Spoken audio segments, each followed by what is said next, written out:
Pocket থেকে চুপিসারে টাকা চুরি করছে কাজল। 100 টাকার একটা নোট নিয়ে একটা হাসি দিয়ে টাকাটা হাতে গুজিয়ে নিয়ে বের হবে, এমন সময় শাশুড়ির সামনে পড়ে যায়। শাশুড়িকে দেখে কাজল হতভম্ব হয়ে পড়ে। মা, আপনি এই সময় আমার রুমে কেন?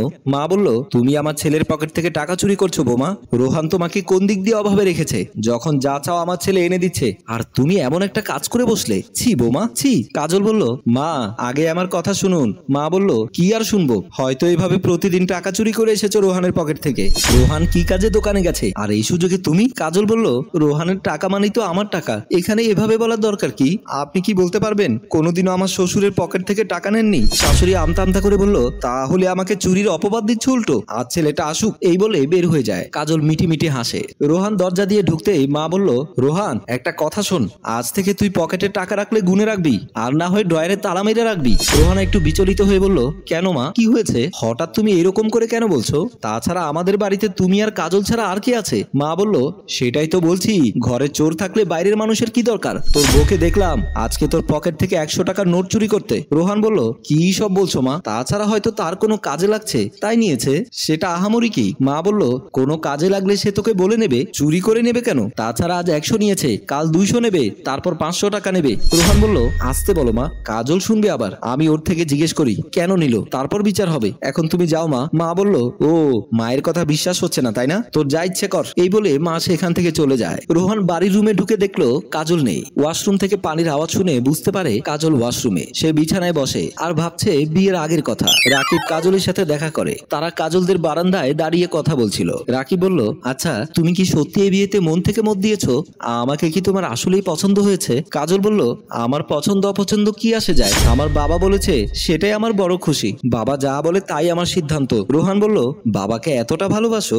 দেখবেন বিয়ের পর আমি তোমার মনটা চুরি করব, আমার কারাগারে চোর হিসেবে তোমাকে বন্দী রাখবো। কাজল বলল, বারে, তবে মনে রাখবেন আমার বাবার পকেট থেকে টাকা চুরি করি, বিয়ের পর আপনার পকেট থেকেও টাকা চুরি করব, আপনি কিছুই বলতে পারবেন না। রোহান বলল, বিয়ের পরে সবকিছু তো তোমার, চুরি করো আর যাই করো, আমার কোনো সমস্যা নেই। কাজল বলল, দেখা যাবে। হঠাৎ ভাবনা শেষ হয়। রোহান ভাবছে বিয়ের আগে বলা কথাটা সত্যি তাহলে, কিন্তু কাজল তো এমন মেয়ে নয়। তবে আমি প্রায় সময় দেখি কাজল পকেট থেকে টাকা নেয়, কিন্তু সব সময় নেয় তা তো জানি না। এমন সময় কাজল বের হয়। কাজল পাশে এসে রোহানকে বলল, তুমি যাও ফ্রেশ হয়ে নাও, আমি খাবার রেডি করছি। রোহান বলল, আচ্ছা কাজল, আমি কি তোমাকে কোনোদিনও কোনো কিছুর কমতি রেখেছি? কাজল বলল, এমন প্রশ্ন কেন হঠাৎ? তাছাড়া আমি কি বলেছি তুমি অভাবে রেখেছো? রোহান বলল, না তেমন কিছু না। মা বলল তুমি নাকি পকেট থেকে টাকা নিয়েছো, আমি তো মাঝে খেয়াল করি টাকা নাও, তাই বলে সব সময় নাও সেটা তো জানতাম না। তুমি তো সব সময় আমার বিপদে পাশে থাকো, তোমার ব্যাপারে কেউ খারাপ কিছু বলুক আমি সহ্য করব না। এই বলে ওয়াশরুমের দিকে চলে যায়। আপনার মেয়ে কি করে আমার ছেলের পকেট থেকে টাকা চুরি করে? এই ঘোড়ার রোহানের টাকা তো ওর টাকা, সে কি বলে নিতে পারতো না?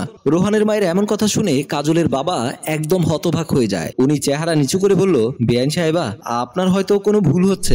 আমার মেয়ে এমন কাজ কোনোদিনও করবে না, প্রয়োজন ছাড়া আমার মেয়ে কোনো কিছুতে হাত দেয় না। বুবলি বেগম বলল, আপনাকে বিচার দিতে খবর নিয়ে আনলাম, আর আপনি উল্টো বলছেন এই আপনার বিচার। এমন সময় কাজল চা নিয়ে আসে। চাটি দিতে বাবা বলল, মারে, এই খবর শোনার আগে আল্লাহ আমার মরণ দেননি কেন? তুই তো আমার মেয়ে না, আমার মেয়ে হলে কি শ্বশুর বাড়ি থেকে বিচার যেত? এই বলে কাজলের বাবা রুম থেকে বের হয়ে যায়। কাজল অসহায়ের মতো শাশুড়ির চেহারার দিকে তাকিয়ে আছে। কাজল আর রোহানের বিয়ে 8 বছর। রোহানের মা হঠাৎ স্ট্রোক করেছে। হাসপাতালের বেডে শুয়ে রাখা হয় তার মাকে। রোহান ডাক্তারের সাথে চেম্বারে কথা বলে। ডাক্তার বলল, আপনার মা স্ট্রোক করেছে, আবার ওনার ক্যান্সারের সমস্যা দেখা দিয়েছে, অপারেশন করতে হবে, না হলে উনি যে কোনো সময় আবারও স্ট্রোক করে মারা যেতে পারে। রোহান বলল, ডক্টর সাহেব এইভাবে বলবেন না, আমি আমার মায়ের কোনো কিছুই হতে দেব না, আপনি আমার মায়ের অপারেশনের ব্যবস্থা করুন, যত টাকা লাগে আমি ম্যানেজ করব। ডাক্তার বলল, ঠিক আছে রোহান সাহেব, আপনি সকাল 10টার মধ্যে 4 লক্ষ টাকা ম্যানেজ করে ক্যাশ কাউন্টারে জমা দিন, 11টায় আপনার মায়ের অপারেশন শুরু হবে। রোহান ঠিক আছে বলে সেখান থেকে চলে আসে। রোহান বাড়িতে বসে ভাবছে, ডক্টরকে তো বললাম সব রেডি করতে, কিন্তু এত টাকা কোথায় পাবো? আমার ব্যাংকে তো 3,50,000 মতো জমানো আছে, আর 50,000 টাকা কিভাবে ম্যানেজ করব? সে মোবাইলটি বের করে কয়েকজনকে কল দিয়ে দেখে, কিন্তু সবাই না করে। কি করবে এখন? সে মাথাতে হাত দিয়ে বসে থাকে। এমন সময় কাজল পাশে এসে বলল, কি হয়েছে তোমার? আর মা কি ঠিক আছে? তুমি এমন করে মাথাতে হাত দিয়ে বসে আছো কেন?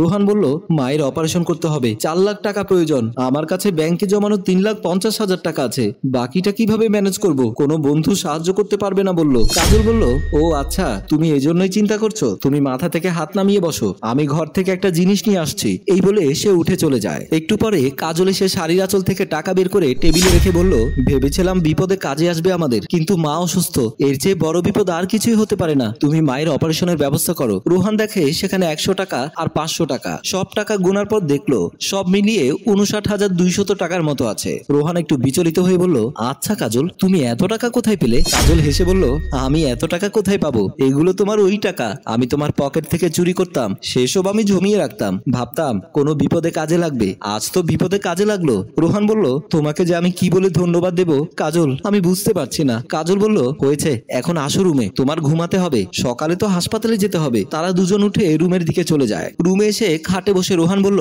মহারানী, যদি আমার বুকে আসতেন ভালো হতো, আপনাকে জড়িয়ে ঘুমাতাম আর কি। কাজল হেসে বলল, হয়েছে, আসো বুকে নাও, অনুরোধ করতে হবে না, এবার ঘুমাও মহারাজ আমার। রোহান কাজলকে জড়িয়ে ধরে বলল, মহারানী, প্রতিটা ছেলের জীবনে তোমার মতো একজন লাইফ পার্টনার দরকার, যে সব পরিস্থিতিতে পাশে থাকবে। কাজল বলল, তুমি কি চুপ করবে? তারপর রোহান জড়িয়ে ধরে ঘুমিয়ে যায়। অপারেশন শেষ, সবাই চেম্বারে বসে আছে। মা বলল, বাবা, তুই এত টাকা কই পেলি? তোর তো এত টাকা থাকার কথা না। রোহান বলল, তোমার চোর বৌমা দিয়েছে মা। মা অবাক হয়ে বলল, মানে কি, কি সব বলছিস? রোহান বলল, হ্যাঁ মা, কাজল যেসব টাকা আমার পকেট থেকে নিত সেই সব টাকা সে জমিয়ে রাখতো কোনো বিপদে কাজে লাগবে তা ভেবে। তুমি অসুস্থ শুনে সে বলে এর চাইতে বড় বিপদ আর কি, তাই সে সব টাকা বের করে দিল। কাজলের বাবা বলল, আমি বলেছিলাম বেআইন সাহেবা, আমার মেয়েকে আমি চিনি, সেদিন তো আমাকে কোনো কথাই বলতে দেননি, উল্টো মেয়ে করে খারাপ ভাবে চলে এসেছি। মা প্রায় কান্না করে দেয় আর কাজলের থেকে ক্ষমা চেয়ে বলল, মারে, তুই আমাকে ক্ষমা করে দে, আসলে আমি সব সময় তোকে ভুল বুঝতাম, আমি এতদিন রতন পেয়ে রতন চিনিনি। কাজল বলল, মা, আপনি এসব কি বলছেন? মা তো মাই, আমার সেসব কিছু মনে নেই। রোহান বলল, এখন থেকে আরো বেশি চুরি করবে। সবাই হেসে ওঠে আর আমাদের গল্প এখানেই শেষ হয়। সম্মানিত ভিউয়ার্স, আমরা মাঝে মাঝে যা দেখি তা আসলে হয় না, তাই না জেনে কাউকে ছোট করবেন না। যে কোনো সময় আপনার বিপদে আসবে, কে কোন সময় আপনার বিপদে আসবে আপনি নিজেও জানবেন না। গল্পটির ভাবনায় হাশেম রাজু, পরিচালনায় রেজাউল কবির চৌধুরী, প্রযোজনায় মঞ্জুর মোর্শেদ, মিউজিক প্লাস। গল্পটি ভালো লাগলে লাইক, কমেন্ট ও শেয়ার করুন। ধন্যবাদ।